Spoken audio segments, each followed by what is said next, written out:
Hoy es martes, esto es Documentos TV y soy Pedro Arquicia.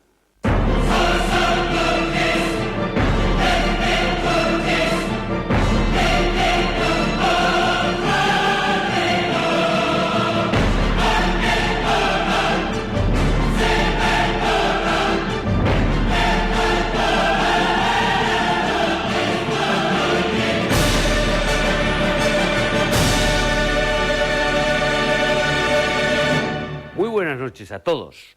En nuestra anterior cita en Documentos TV les ofrecimos el documental Petróleo, el fin de una era, donde se ponía de manifiesto que había empezado la cuenta atrás para los combustibles fósiles como fuente de energía barata y abundante. La dramática disminución de las reservas mundiales de petróleo llevará en pocos años, si no se encuentra una solución, a una crisis energética sin precedentes que obligaría a cambiar drásticamente el actual modo de vida. Todo indica que el futuro de la energía pasa por el hidrógeno, el combustible más limpio que existe. Es versátil y muy eficaz. Un combustible revolucionario, ya que transformará las relaciones sociales y económicas en todo el mundo. También supone una esperanza en la conquista de una economía energética sostenida. Una sociedad ideal de energías renovables es imposible sin el hidrógeno. Es un almacén de energía portátil. El hidrógeno no es una fuente de energía principal, es en sí mismo un sistema para almacenar y transportar energía. La revolución del hidrógeno dentro de un instante, mientras pasan por la pantalla unos anuncios y promociones. Hasta ahora mismo, con la historia completa sobre el hidrógeno. El hidrógeno, a pesar de ser el elemento químico más ligero y abundante en el universo, es un combustible que no se puede aprovechar directamente. No es una fuente de energía propiamente dicha, sino un portador de energía. El problema es que no existen yacimientos de hidrógeno. Este se encuentra en la madera, el carbón, el petróleo, el gas, pero sobre todo en el agua. La manera más limpia de extraer el hidrógeno es directamente del agua, el componente más abundante de la superficie terrestre. Y la gran ventaja del hidrógeno es que, al ser un gas, puede almacenarse. En la revolución del hidrógeno se analiza cómo serán los coches del futuro. Los motores eléctricos sustituirán a los de combustión y la electricidad procederá de una pila de combustible de hidrógeno. Los grandes fabricantes mundiales de automóviles ya están trabajando en los primeros prototipos y se calcula que hacia el 2010 se verán los primeros vehículos de hidrógeno. Hasta ahora, los coches han sido un medio de transporte. El hidrógeno añadirá una función completamente nueva. Las pilas de combustible producirán tanta energía que los coches se convertirán en centrales eléctricas móviles. De esa forma, se pondrá en marcha lo que algunos expertos denominan la revolución del hidrógeno. Jeremy Rifkin, presidente de la Fundación de Tendencias Económicas y autor de La economía del hidrógeno, predice en el documental que en el futuro habrá una red de energía basada en el hidrógeno que cubrirá todo el planeta y permitirá distribuir la energía de manera democrática, lo que supondría una verdadera revolución, un nuevo orden mundial.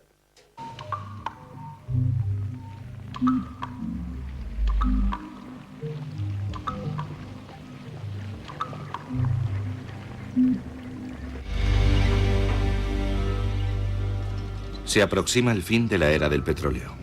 El hidrógeno es el futuro. Lo dicen los analistas de tendencias, los fabricantes de automóviles y los políticos de todo el mundo. El hidrógeno es el combustible más limpio que existe. Es versátil y extremadamente eficaz.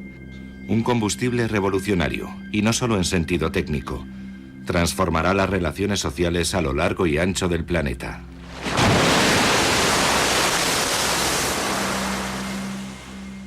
Quien controla la energía controla la civilización y la distribución de los bienes. Los pueblos menos poderosos son justamente los que no tienen potencia eléctrica. 2/3 de los seres humanos no han realizado una llamada telefónica en su vida. 1/3 de la humanidad no tiene acceso a la electricidad. Lo que tenemos que hacer es asegurar el acceso universal a la electricidad. Ese debería ser el objetivo. Todo el mundo debería de tener acceso a la electricidad gracias a la energía renovable del hidrógeno.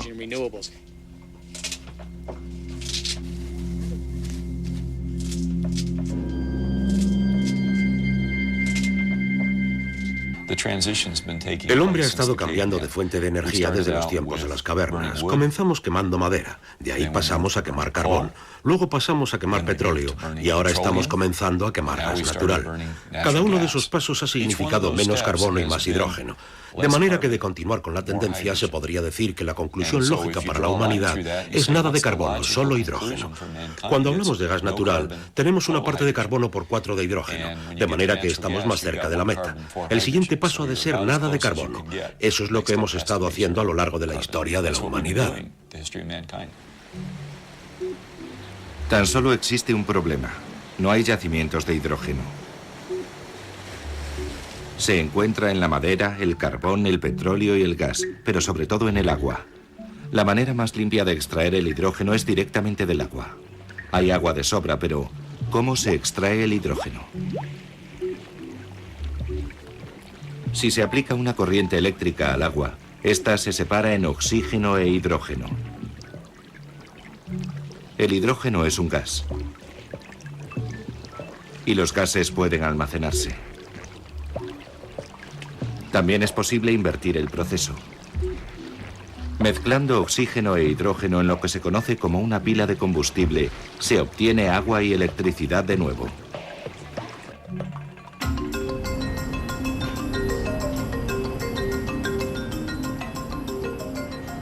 Parece extremadamente sencillo, una manera limpia de obtener hidrógeno.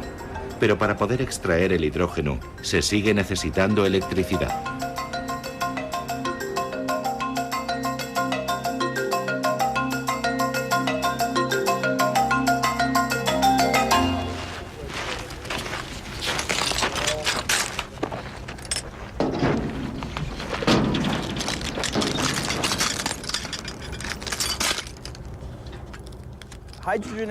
La economía del hidrógeno depende de la obtención de este elemento por algún medio. Si se necesita energía para extraer el hidrógeno del agua, se sigue necesitando generar energía de alguna forma. Sería hermoso poder emparejar la energía solar con la producción de hidrógeno, porque una planta de este tipo, al tener que alimentar la red eléctrica, depende de la cantidad de radiación solar disponible y de la constante necesidad de energía de la red. Si una planta como esta generara energía para producir hidrógeno, se podría producir hidrógeno cada vez que brillara el sol y además almacenarlo, tener una reserva de hidrógeno, y eso constituiría un complemento estupendo. De esa manera se estaría tomando energía del sol para producir el combustible de hidrógeno, que no produciría nada más que vapor de agua y no habría emisiones contaminantes en ningún momento del ciclo.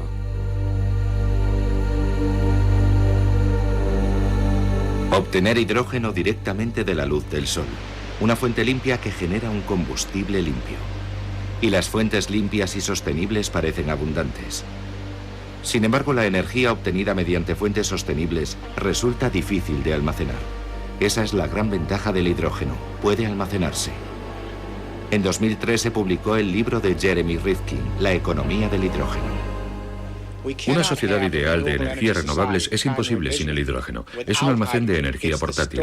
El hidrógeno no es una fuente de energía principal, es en sí mismo un sistema para almacenar y transportar energía. Es decir, cuando generas electricidad, la corriente fluye, no puedes almacenarla. De manera que si generas electricidad para toda Europa con energía eólica y placas solares fotovoltaicas, con centrales hidroeléctricas o geotérmicas y con biomasa, ¿qué sucede si el viento deja de soplar durante unos días? A veces sucede.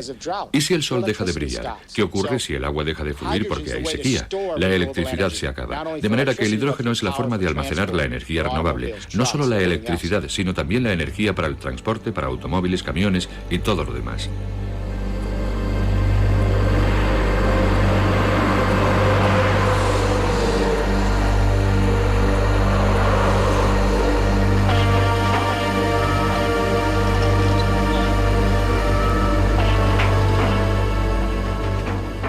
La mayor parte del hidrógeno que obtenemos ahora procede de la evaporación de hidrógeno del gas natural. El problema es que el gas natural escaseará más o menos a la vez que el petróleo, así que aunque lo usemos, será una especie de corto periodo de transición. También se puede obtener hidrógeno del carbón, pero entonces surge el problema del dióxido de carbono. Puedes utilizar la energía nuclear para la obtención del hidrógeno, pero el inconveniente es que no tenemos forma de deshacernos de los residuos nucleares. Eso es suficiente para aguarnos la fiesta. No queremos cargar a las generaciones futuras con más residuos nucleares. Y en segundo lugar, todas las compañías para las que trabajo no quieren construir centrales nucleares. No se las pueden permitir. Son demasiado caras. Son demasiado caras. Trabajo con algunas de las mayores compañías energéticas del mundo. Ni una sola de ellas se plantea la construcción de nuevas centrales. Las empresas norteamericanas han perdido un tercio de su patrimonio en los últimos años. Tienen una crisis de liquidez. Están construyendo plantas de gas porque son baratas. Actualmente, a no ser que el gobierno y los contribuyentes quieran pagar por la energía nuclear, y no creo que queramos, no es una solución realista. Y además, la energía nuclear es incompatible con la seguridad nacional. La idea de construir un montón de centrales nucleares nuevas para obtener hidrógeno es una locura por la preocupación que hay ante las amenazas a nuestras estructuras energéticas. El 11 de septiembre fue un ataque contra los símbolos de Estados Unidos, las Torres Gemelas y el Pentágono. Lo que ahora nos preocupa de verdad es que los próximos ataques sean contra las centrales de energía y las líneas de alta tensión que abastecen a la sociedad.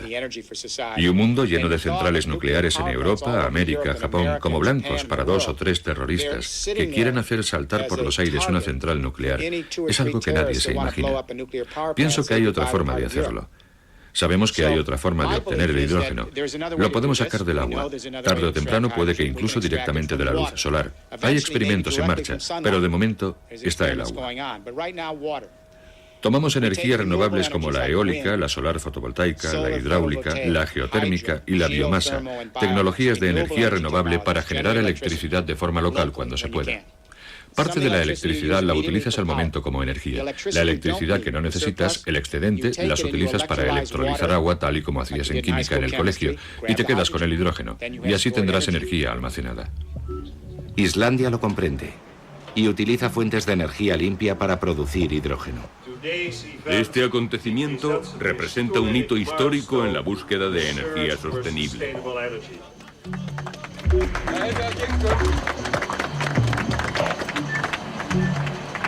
Aquí se ha abierto recientemente la primera estación de servicio de hidrógeno. En el pasado hemos utilizado gas natural, carbón y energía nuclear para generar electricidad. Hemos usado el gas natural y en algunos casos el petróleo para la calefacción de nuestros hogares. Y para los coches hemos utilizado el petróleo exclusivamente. En la economía del hidrógeno puedes utilizar este elemento para todas esas aplicaciones, al igual que puedes emplear la electricidad para obtener hidrógeno, de manera que ambas energías están unidas. La electricidad puede generar hidrógeno. El hidrógeno puede generar electricidad. Un amigo mío, Geoffrey Ballard, acuñó la palabra hidrecticidad. Tenemos ahora un sistema energético integrado que no depende de una única fuente. Así que, en el fondo, es el combustible de la libertad.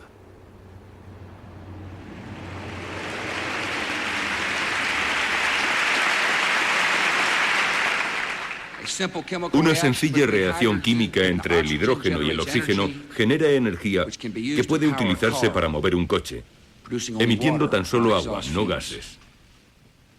Con un nuevo compromiso nacional, nuestros científicos e ingenieros superarán los obstáculos para llevar estos coches del laboratorio al concesionario.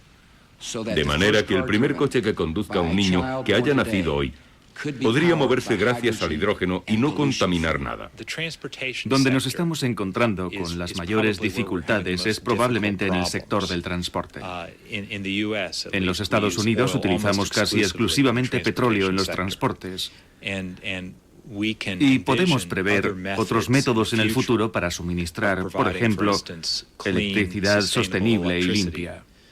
Pero es muy difícil para nosotros considerar una alternativa diferente al hidrógeno para solucionar el problema del transporte.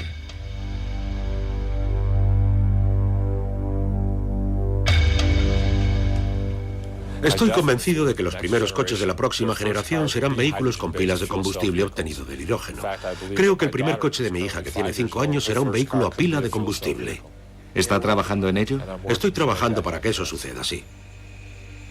Las palabras del presidente Bush en su discurso sobre el Estado de la Unión parecen haber salido directamente del mundo industrial, en particular del mayor fabricante de automóviles, General Motors. Voy a proponer un fondo para la investigación de $1.200 millones para que Norteamérica pueda ser el líder mundial en el desarrollo de automóviles limpios propulsados por hidrógeno. No es de extrañar porque la General Motors invierte más en la tecnología del hidrógeno que todo el gobierno norteamericano. Y General Motors no es la única compañía que experimenta con el hidrógeno. El estado de California es una especie de campo de pruebas para los fabricantes de coches.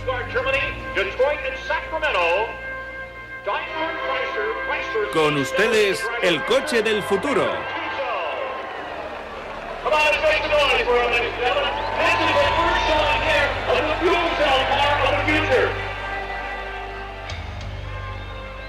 En los coches del futuro, los motores eléctricos sustituirán a los motores de combustión. La electricidad procederá de una pila de combustible de hidrógeno. Daimler Chrysler, Honda, Ford y General Motors, todos ellos desean comenzar a producir coches de hidrógeno. Nuestro objetivo es tener la tecnología lista y comenzar a llenar los concesionarios al comienzo de la próxima década. Eso no es mucho tiempo si consideras que lleva unos 4 años desarrollar y producir un coche. Así que aquí estamos hablando de conseguir algo para el 2010 o el 2011. Se trata de un periodo de tiempo increíblemente corto.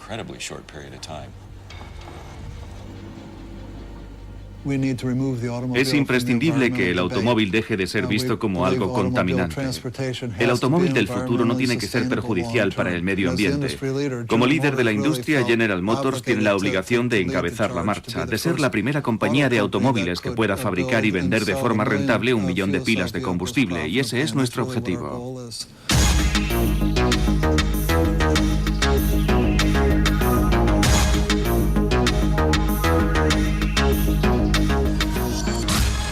Se trata de una reinvención total del automóvil. Solo va a conservar las 4 ruedas.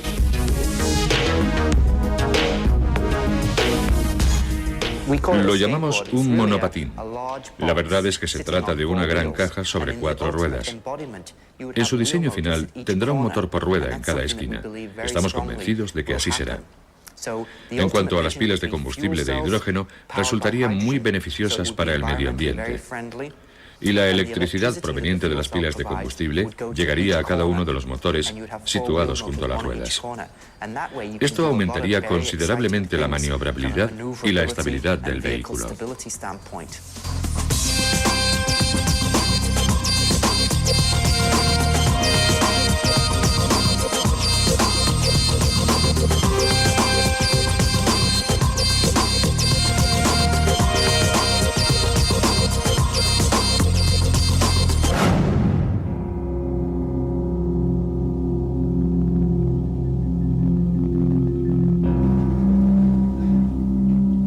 Hasta ahora los coches han sido un medio de transporte.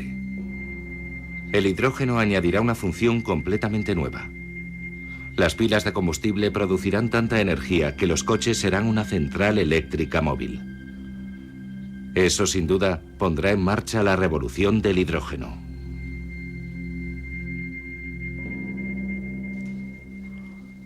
Habrá oportunidad de hacer muchas más cosas con tu coche.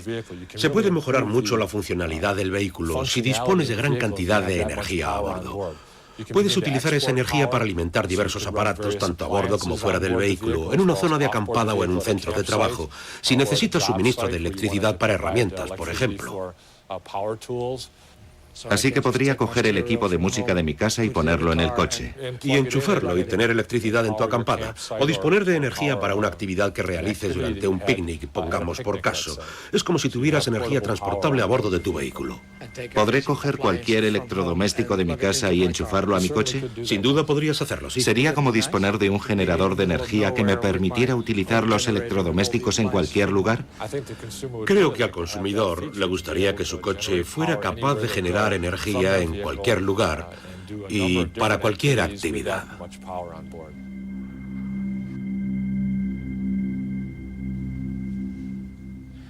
Resulta interesante analizarlo con una perspectiva global.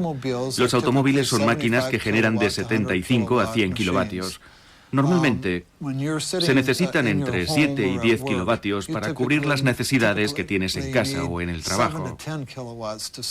Así pues, tu automóvil genera 10 veces la cantidad de energía que necesitas cuando no estás en tu automóvil. Y lo curioso es que pasas en él solo el 10% del día. Es decir, has invertido parte de tu capital en la compra de un coche. Lo usas tan solo el 10% del día y posee 10 veces la capacidad generadora de energía que necesitas el restante 90% del día. Algo tiene que cambiar.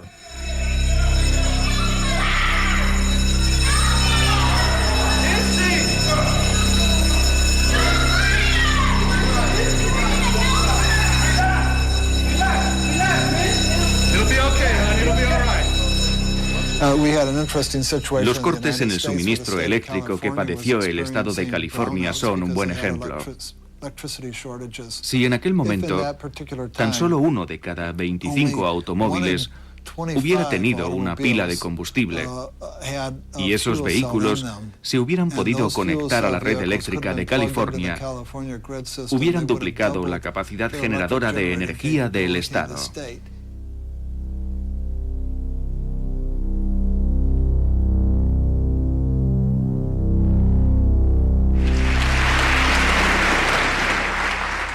Os he enviado un plan energético exhaustivo para promover un uso y conservación más eficientes de la energía, para desarrollar tecnología más limpia y para generar más energía en casa. Me gustaría pensar que todo el mundo puede producir hidrógeno. El hidrógeno es uno de los elementos más abundantes del planeta.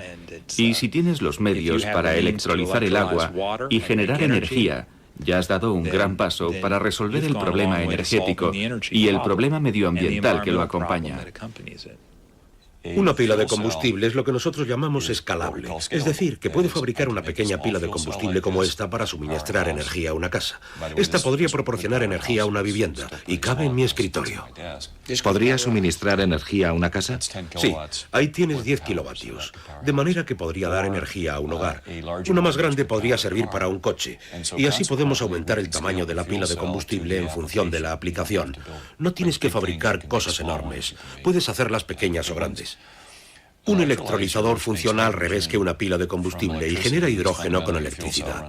Eso quiere decir que puedo construir un pequeño electrolizador para aplicaciones pequeñas y así tan solo invertir la cantidad de dinero que necesito, o puedo hacer uno grande. Es perfectamente posible tener un generador casero en el garaje que produzca hidrógeno a partir de gas natural, que caliente el agua gracias al calor residual, que suministre electricidad para tu casa y que fabrique hidrógeno para tu coche. Se trata de un modelo muy diferente de las grandes unidades eléctricas actuales, las grandes plantas centralizadas generadoras de hidrógeno. Lo que resulta emocionante, como hemos aprendido de los ordenadores, es que cuando se utilizan sistemas descentralizados, no solo resultan más económicos, sino también más fiables. Porque si se produce algún percance, hay elementos que pueden recoger la energía y mantener la red en funcionamiento. Así obtienes sistemas más fiables, sistemas más versátiles y más rentables.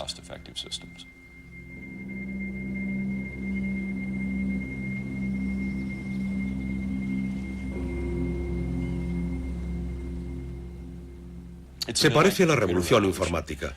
Creo que cuando fueron diseñados los primeros ordenadores para realizar algunos cálculos específicos, se comenzó a ver el potencial. Gracias al hidrógeno y a las pilas de combustible, a que las pilas de combustible pueden generar electricidad y que el hidrógeno puede extraerse de muchas fuentes de energía, creo que la gente creativa va a encontrar todo tipo de formas maravillosas para crear esa infraestructura. Le pondré un ejemplo. Resulta que los empresarios de todo el mundo están comenzando a hablar de algo llamado microredes. Una red de electricidad propia compartida por un grupo de vecinos. Si se da por supuesto que dispones de un generador de electricidad en tu casa, estás fabricando hidrógeno. Además, podrías conectar tu coche a la casa. Por lo tanto, en tu vivienda dispones de diversas fuentes para generar electricidad. Podrías optar entre utilizar tu automóvil, usar la red eléctrica o un pequeño generador. Pero también podrías compartirla con tus vecinos. En las próximas décadas, coches, ordenadores e hidrógeno estarán interrelacionados. Jeremy Rifkin predice que una red de energía basada en el hidrógeno que cubriera todo el planeta permitirá distribuir la energía de manera democrática. Empieza a sonar como una verdadera revolución mundial, un nuevo orden mundial. Para entender la dimensión de esta revolución, debemos comprender que ahora mismo están convergiendo dos revoluciones tecnológicas. Los grandes cambios económicos en la historia se producen cuando se simultanean dos hechos. Uno, un cambio básico en la forma que tiene la gente de organizar la energía de la Tierra. Dos, un cambio básico en la forma que tiene la gente de comunicarse unos con otros para organizar la nueva energía.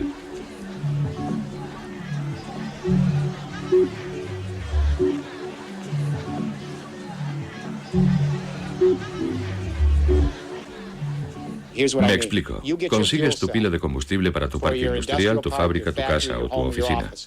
Se podría comparar a poseer un ordenador personal. Estás generando tu propia energía, en vez de que lo haga una gran compañía energética. Estás cubriendo tus necesidades.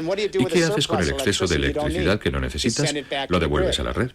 Pero ahora la red eléctrica está centralizada tal y como lo estaban las comunicaciones. Ahí está el objetivo, utilizar los ordenadores de todo el mundo, el hardware y el software y la tecnología inteligente que descentraliza las comunicaciones para descentralizar las redes eléctricas de Europa y el mundo entero, de manera que cuando generes electricidad con combustible de hidrógeno puedas enviar tu excedente de usuario a usuario a donde tú quieras dentro de la red en tiempo real, al igual que envías información. La convergencia de las comunicaciones descentralizadas y la producción descentralizada de hidrógeno supondría mayor acceso a la energía para todo el mundo.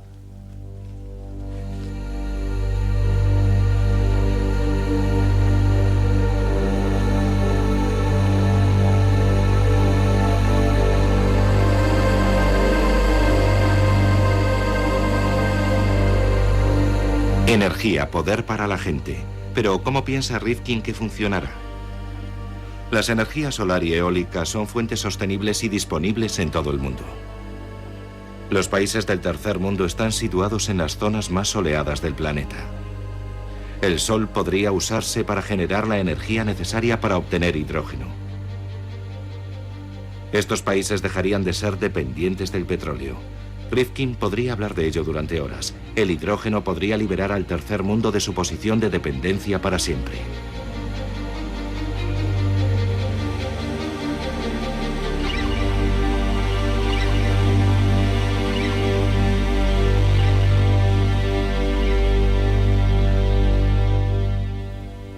Así pues, el tercer mundo debería invertir sus micro y macrocréditos en instalaciones de energías renovables en pueblos y áreas urbanas, placas solares fotovoltaicas en cada cubierta, energía eólica, geotérmica, hidráulica, conseguir las pilas de combustible, montar las mini redes y entonces podrán tener electricidad. Y este es mi argumento. La razón por la que la gente carece de poder es porque no tiene energía. 2/3 de los seres humanos no han realizado una llamada telefónica en su vida. 1/3 de la humanidad no tiene acceso a la electricidad. Si te ves obligado a buscar estiércol, excrementos de vaca o leña durante 4 horas al día para cocer el arroz de tus hijos, no estás viviendo en el siglo XXI.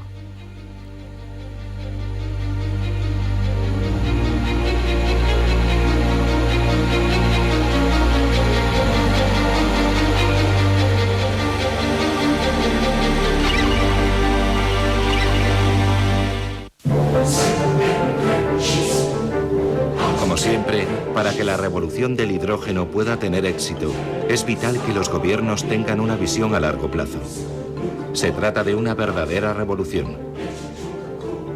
Mejorará las economías locales y creará un montón de nuevos trabajos y se desarrollarán nuevas tecnologías. La transición hacia el hidrógeno tendrá un impacto directo en la economía global.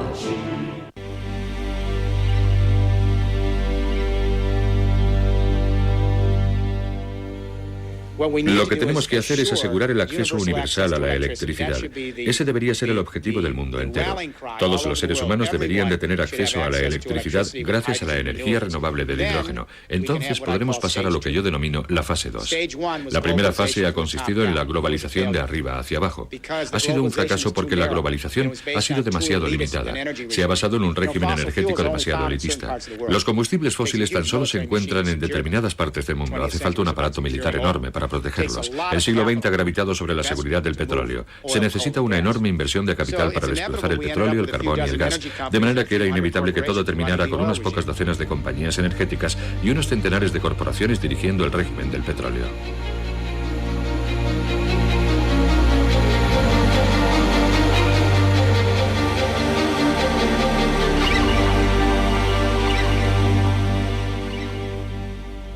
¿Cuál es la segunda fase? La primera ha sido la globalización de arriba a abajo. No ha funcionado porque tan solo afectaba al 20% de la población mundial. Cuando tu mercado se reduce al 20% de la población potencial, es que el restante 80% se queda al margen. La globalización ha fallado. No afecta a suficiente gente. Y cuando 4/5 de la población quedan excluidos, lo que se consigue es una mayor inestabilidad política y la pérdida de la confianza social. Cuando careces de confianza social, no puedes eliminar fronteras. La globalización consiste en aumentar la confianza para que puedas eliminar los aranceles, las normas y las fronteras, y así obtener un mercado laboral flexible.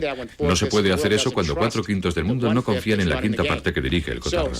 De manera que la segunda fase es una nueva globalización desde abajo hacia arriba. Es decir, si las personas pueden tener acceso a la electricidad con fuentes renovables, podrán generar sus propios bienes y servicios localmente y venderlos a cualquiera.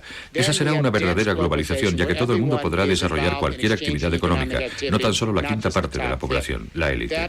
Esa es la revolución, y no puede haber desarrollo sostenible sin ella. Los manifestantes antiglobalización que toman las calles de Seattle o Génova saben en contra de qué están, pero también tienen que saber qué alternativas respaldan, porque tenemos que tener algo mejor para sustituir a la globalización, y ese algo mejor es la capacidad de todos para formar parte del mercado económico, si se es autosuficiente en la producción de energía.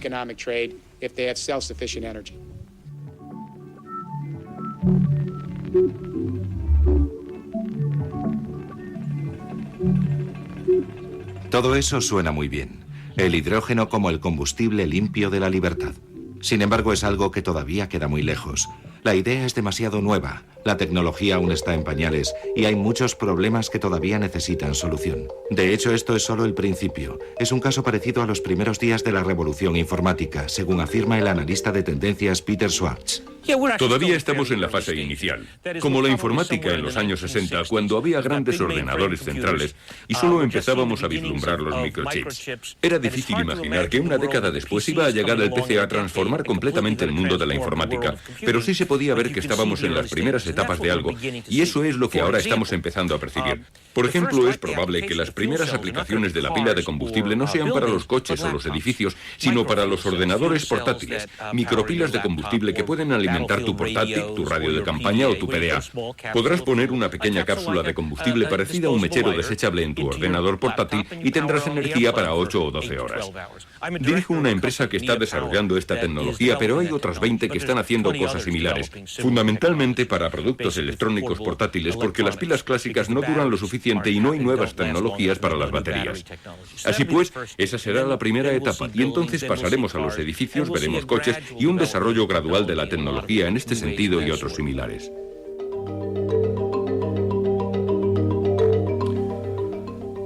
Algunas personas dicen que es demasiado complicado, que es demasiado caro. La complejidad no es un inconveniente. Yo estuve en el negocio del petróleo a cargo de las estrategias y planificación para la Royal Dutch Shell. Es un negocio difícil. Sabemos cómo enfrentarnos a situaciones complicadas.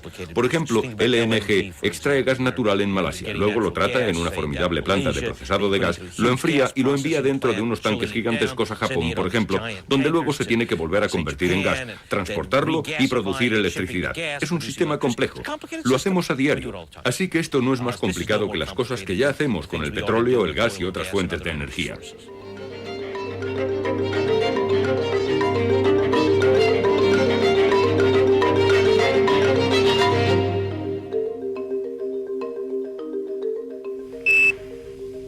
That's one small step for man, one giant leap for mankind. Hey, this is Houston, we're coming. Creo que necesitamos un proyecto con las características del proyecto Apolo, es decir, la fuerza del proyecto Apolo estuvo en la suma de esfuerzos que lo respaldaron, gracias a los cuales se realizó una heroicidad. Y creo que la tarea a la que nos enfrentamos ha de tener esa dimensión, un proyecto que se defina con la misma claridad, que esté igualmente dirigido por una visión mucho más amplia y donde se inviertan los recursos necesarios para llevarlo a cabo, donde nuestra aspiración sea conseguir algo mucho más grande que la mayoría de las cosas que intentamos lograr, particularmente en una sociedad pública. ¿Cuánto dinero deberíamos invertir? Del orden de 100.000 millones de dólares a lo largo de 10 años o 10.000 millones de dólares al año aproximadamente. Para que se entienda, actualmente estamos gastando 3.800 millones de dólares al mes en Irak para mantener la ocupación. Así que esto equivaldría aproximadamente a 2 meses y medio del gasto que supone la ocupación de Irak. Sin embargo, parece un montón de dinero. Para un presupuesto de $1 billón, 10.000 millones no es una cantidad muy elevada. Creo que el problema no es el dinero. Pienso que el problema es la voluntad política. El dinero es simbólico y es la materialización del esfuerzo que supone acometer una tarea de tales dimensiones. Hace mucho que se usa el hidrógeno. Los cepelines de 1930 flotaban porque estaban llenos de hidrógeno. Pero el desastre de Hindenburg en 1937 demostró claramente los peligros que entrañaba el hidrógeno.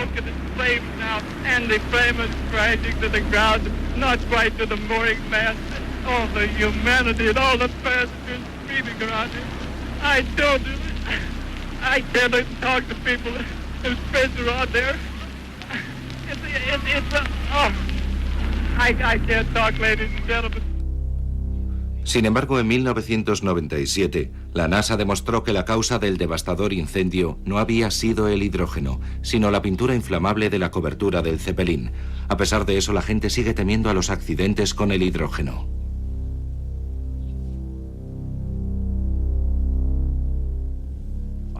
Creo que el hidrógeno es en varios aspectos un combustible mucho más seguro que la gasolina. Cualquier combustible con un alto contenido energético es un peligro en sí mismo. Pero si tengo un accidente en un coche de hidrógeno y el tanque se rompe, el hidrógeno, más ligero que el aire, escaparía directamente hacia arriba, alejándose del vehículo y sus ocupantes.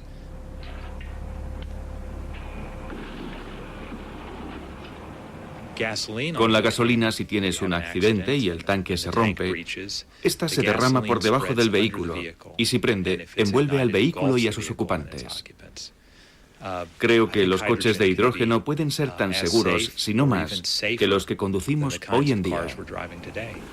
¿Cómo son de seguros los vehículos ligeros si te dan un golpe por detrás?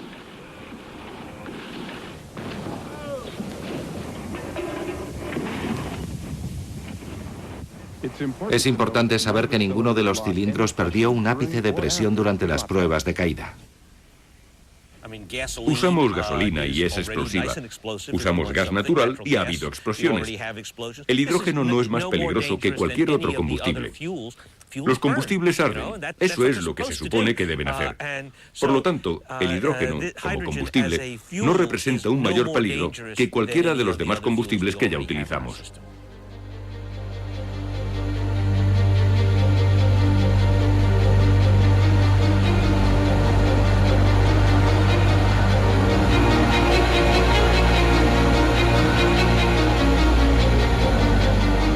Parece que el hidrógeno es bastante seguro después de todo. Producirlo tampoco supone un problema. Por ejemplo, se puede emplear la energía eólica.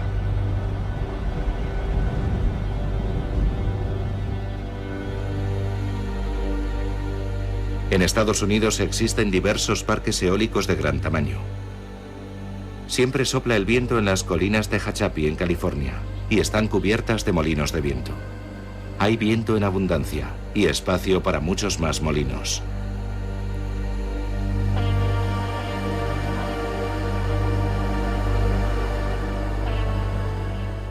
En Estados Unidos existen, de hecho, los suficientes recursos eólicos para generar toda la electricidad que necesitamos. Energía en abundancia, por tanto. Sin embargo, el mayor parque eólico del mundo tiene un problema ridículo.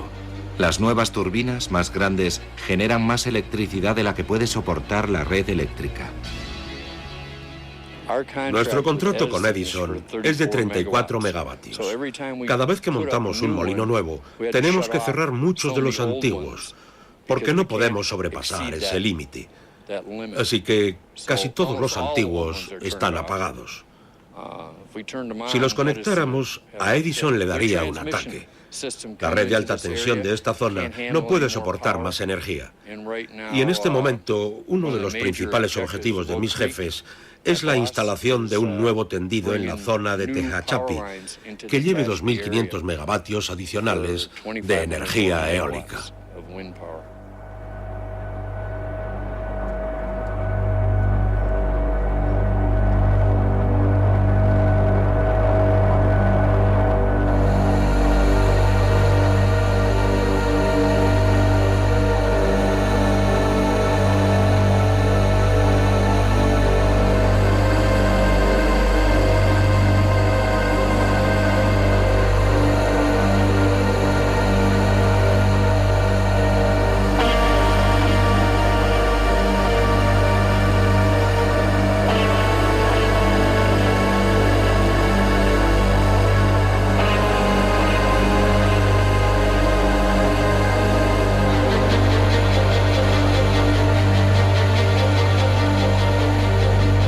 El parque de Tehachapi y la planta solar del desierto de Mojave demuestran que hay energía renovable en abundancia y que se puede explotar con éxito.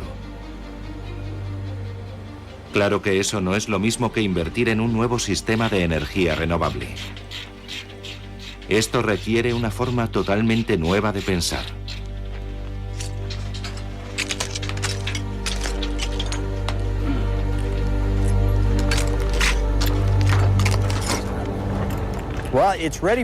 Está lista para su desarrollo y se conoce bien el aspecto económico. Es difícil competir en el mercado de combustibles fósiles, tanto en el norteamericano como en el mundial. Para irrumpir en ese mercado, se necesitan incentivos. Si nuestros dirigentes tuvieran una visión a largo plazo, entenderían que necesitamos más energías renovables.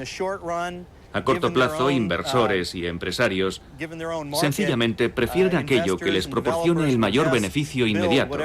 Y eso no es lo que les ofrece la energía renovable. Lo que va a hacer es darle más estabilidad y precios más bajos a una región más amplia a lo largo de un plazo de tiempo mucho mayor. ¿Ese es el beneficio de las fuentes renovables? Exacto. Aparte de las puramente monetarias, hay otras ventajas relacionadas con el desarrollo regional. En lugar de importar combustibles fósiles y pagar al que los ha extraído del subsuelo y al que los ha transportado hasta aquí, ahora puedes usar mano de obra y recursos locales para construir este tipo de instalaciones, las cuales requieren un montón de mano de obra y profesionales del lugar para mantener su funcionamiento. Se utilizan los recursos locales y en lugar de enviar esos dólares y recursos adicionales al extranjero, puedes reinvertirlos en tu proyecto y conseguir un efecto multiplicador. Como siempre, para que la revolución del hidrógeno pueda tener éxito, es vital que los gobiernos tengan una visión a largo plazo. Se trata de una verdadera revolución. Mejorará las economías locales y creará un montón de nuevos trabajos y se desarrollarán nuevas tecnologías.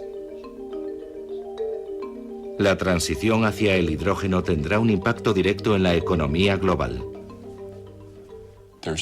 No hay duda de que generará una nueva dinámica económica, al igual que hicieron los ordenadores e Internet.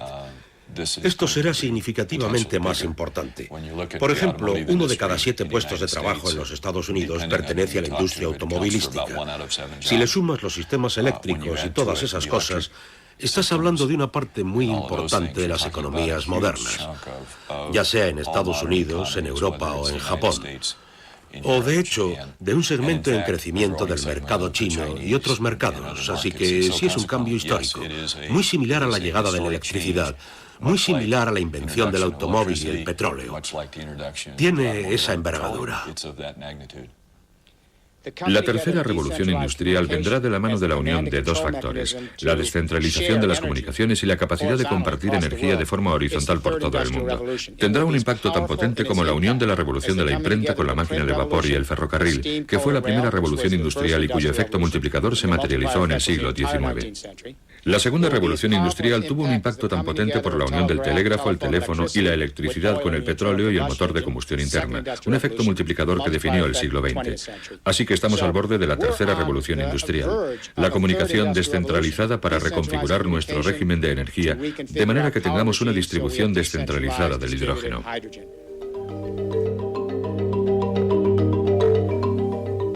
Producción a gran escala de hidrógeno.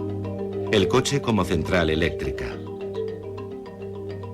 Fabricar el combustible para uso propio. El desarrollo de una red energética global con mayores oportunidades para el tercer mundo. El resultado, una ola de desarrollos tecnológicos y económicos. Casi la mitad de las 50 mayores compañías del mundo va a sufrir el impacto del hidrógeno y de las pilas de combustible. Se trata de los fabricantes de automóviles, de los servicios públicos, de las petroleras, empresas muy grandes. Hemos calculado que esta tecnología podría afectar a casi $2 billones de ingresos como resultado de su uso. Se trata de una gran oportunidad de incremento de negocio para las empresas que están al frente de esta revolución, que se han asegurado la propiedad intelectual y los conocimientos necesarios para tener éxito en la economía del hidrógeno.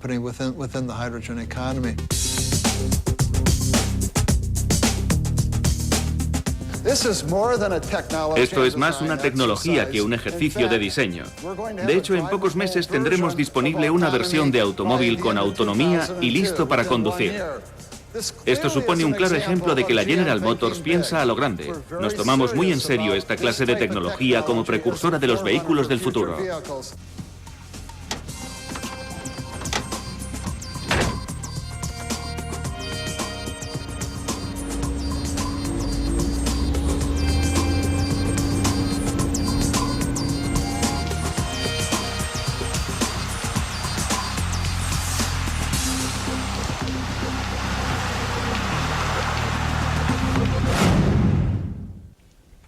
Por un lado, doy la enhorabuena a Dutch Shell y a British Petroleum. Se han adelantado 8 años a la tendencia y vislumbran la transición hacia las energías renovables y el hidrógeno. Por otro lado, me preocupan porque ya han patentado muchas de las tecnologías renovables. Tienen licencias para el hidrógeno. ¿Van a dirigir el sistema? Al principio a las empresas energéticas y a las de servicios públicos no les importaba el hecho de que se generara y se compartiera la energía a pequeña escala. No lo veían como una amenaza. Luego dijeron, espera un momento, ¿qué pasará si todo el mundo genera su propia energía? ¿Qué hacemos? Últimamente las empresas se están interesando por las pilas de combustible porque tienen tan poca liquidez que ni siquiera pueden construir centrales eléctricas alimentadas por gas. Pero quieren controlar las pilas de combustible. Así que ahora las compañías para las que trabajo están diciendo, mira, nos gustan las pilas de combustible, las pondremos en tu hogar y no tendrás que pagar por la instalación. Pagas cada mes la energía que consumas y te ponemos la pila de combustible en tu casa, en tu oficina, en tu fábrica. Un ordenador devolverá el excedente a la red eléctrica y te haremos una rebaja en la factura. Lo que yo sugiero y lo que he dicho en mi libro es que los usuarios se organicen como un movimiento político para no ser las víctimas de un proceso que podría permitir a la gente controlar la energía. En Europa, por ejemplo, eso se traduciría en que grandes cooperativas de productores y consumidores pongan de acuerdo a todos sus miembros para que compren pilas de combustible y puedan generar electricidad. Y luego negocien con las compañías el uso de la red eléctrica. En mi país, los promotores inmobiliarios van a tener que ir a las compañías eléctricas y decir, miren, estamos construyendo 2000 viviendas en este lugar, instálenos la tecnología de las pilas de combustible de forma gratuita y firmaremos un contrato por 30 años. Les venderemos a ustedes nuestra energía. Dicho de otra forma, vamos a necesitar un movimiento colectivo que organice a los consumidores de manera que puedan ejercer un control sobre su energía.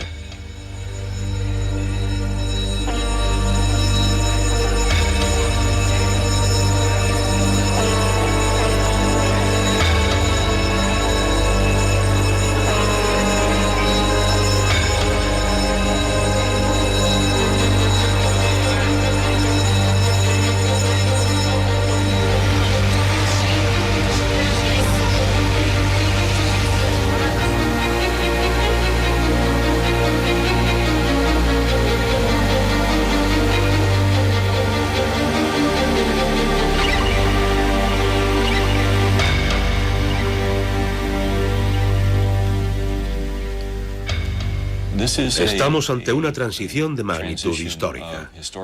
En mi opinión, el resultado final es un mayor bienestar para el mundo. Creo que el papel que juegan los medios de comunicación, el papel que juegan los gobiernos, el papel que quizá yo mismo juego como portavoz de la General Motors, es el de intentar situarlo todo en la perspectiva adecuada para que el electorado, los legisladores y los pensadores del mundo hagan lo correcto.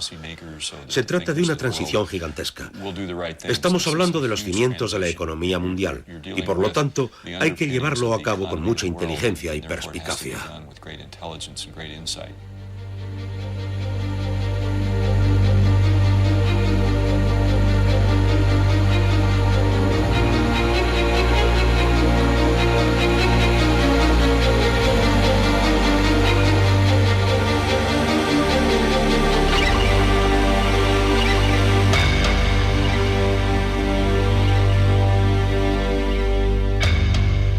El espíritu humano ha pasado por una gran revolución en los últimos 2 siglos a raíz de las revoluciones francesa y americana, la idea primordial del sufragio universal, mediante la cual todo el mundo tiene el derecho inalienable a que su opinión tenga relevancia política.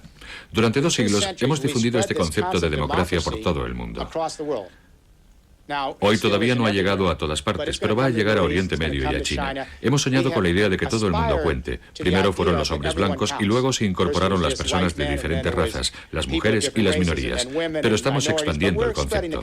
El problema es que ha existido una contradicción entre nuestras aspiraciones políticas y nuestro régimen energético, ya que mientras nos mantengamos en el sistema energético de los combustibles fósiles, las cosas seguirán yendo de arriba a abajo.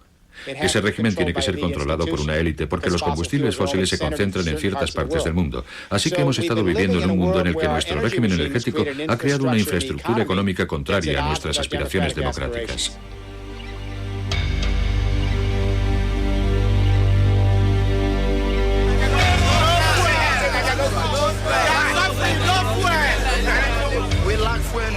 No sé por qué carecemos de combustible en Nigeria si nosotros lo producimos. Tenemos un mal gobierno. No hay combustible. Y sin embargo, somos productores. Es una situación increíble. Y no sabemos cómo encontrar una solución.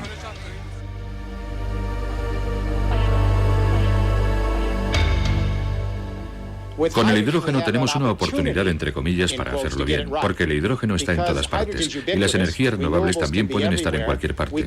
Podríamos generar y compartir energía de manera descentralizada con la ayuda de las nuevas comunicaciones por Internet. Se trata de una oportunidad. El que se lleve a cabo o no va a depender de que las próximas 3 o 4 generaciones de seres humanos lleguen al acuerdo de organizarse de forma colectiva, de manera que controlemos la energía que generamos.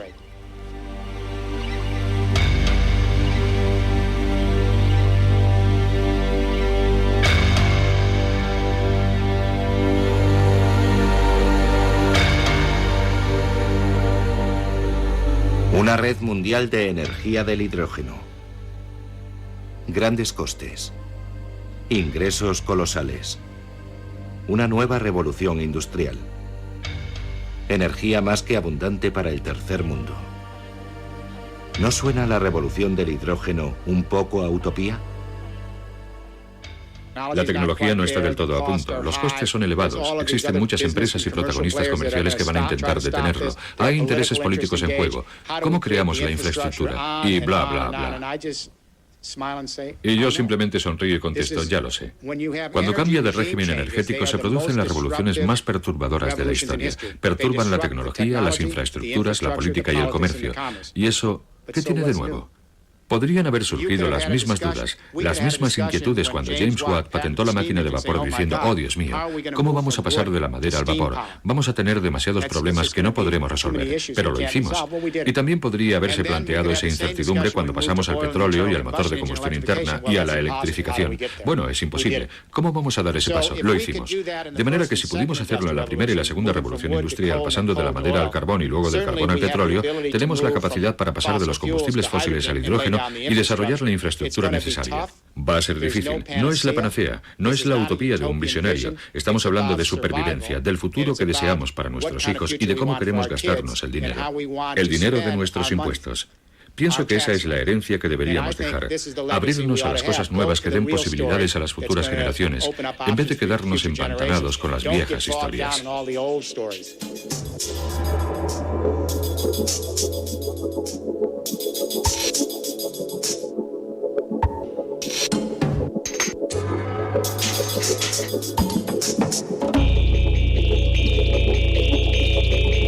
En nuestra próxima cita, una historia de amor y muerte.